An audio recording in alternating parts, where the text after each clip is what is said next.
Bugun 2025-yil 17-iyun Sirdaryo tuman Matonat mahallasidagi 179-konturdamiz. Ushbu loyiha Xalq bank hamkorligida Matonat mahallasidagi bir kontur bir mahsulot tamoyili asosida oshqoq ekini ekilgan. Bu yerda 10 gektar yer maydoniga uzunligi 600 metr, eniga 250 metr tashkil qiladi. Oshqoqni yetishtirish davri 120 kun. Bugun kunga qadar 3 marta sug'orilgan, mineral o'g'itlar berilgan. Holati yaxshi.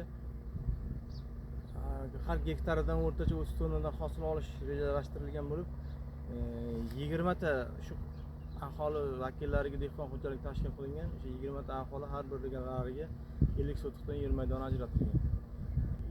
Gektariga 30 tonnadan hosil olish rejalashtirilib, ikkinchi ekinga ham yuqori daromadli ekinlar ekish rejalashtirilgan. Maqsadimiz shu aholining daromadini yanada oshirib borish. Endi yonidan olish shart emas. Yilni chiqayotgan yo'q.